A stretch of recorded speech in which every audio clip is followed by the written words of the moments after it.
তারিখ ১৯ জানুয়ারি ২০২৬। খাজায়ে খাজা, প্রেম প্রীতি সম্বল। নবীনগর সংবাদ টিভি নিউজ। রুহেল সরকার প্রতিবেদন। নবীনগর উপজেলা প্রেসক্লাব সদস্য হজরত দয়াল বাবা তারিফ শাহ রহমতুল্লাহ আলাইহির ১৬তম ওরস মুবারক সম্পন্ন। খাজায়ে খাজা, প্রেম প্রীতি সম্বল। এই চিরন্তন আধ্যাত্মিক বাণীকে হৃদয়ে ধারণ করে ব্রাহ্মণবাড়িয়ার নবীনগর উপজেলার পশ্চিমপাড়া ২ নং ওয়ার্ডে যথাযোগ্য ধর্মীয় ভাবগাম্ভীর্য ও উৎসবমুখর পরিবেশে সম্পন্ন হয়েছে ওলিয়ে কামেল হজরত দয়াল বাবা তারিফ শাহ রহমতুল্লাহ আলাইহি এর ১৬তম বার্ষিক ওরস মুবারক।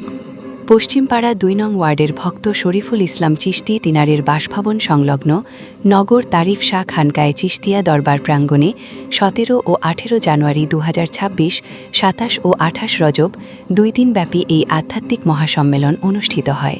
দেশের বিভিন্ন অঞ্চল থেকে আগত ভক্ত, আশেকান ও ধর্মপ্রাণ মুসল্লিদের স্বতঃস্ফূর্ত অংশগ্রহণে পুরো এলাকা হয়ে ওঠে আধ্যাত্মিক সুধায় সিক্ত।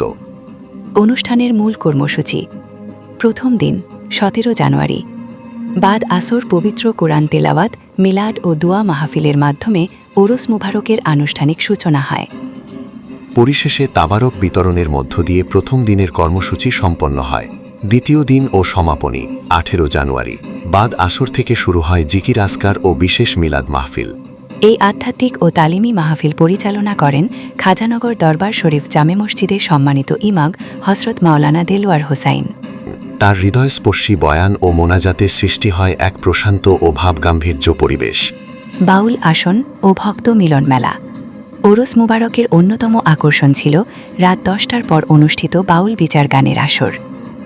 এই আধ্যাত্মিক সঙ্গীতানুষ্ঠানে বাংলাদেশের প্রখ্যাত বাউল শিল্পী আনোয়ার সরকার ও লিমা সরকার মুর্শিদি, মারফতি ও বিচ্ছেদধর্মী গান পরিবেশন করেন। তাদের সুর ও বাণীতে গভীর রাত পর্যন্ত বিমোহিত থাকেন উপস্থিত শত শত ভক্ত ও সুধীজন।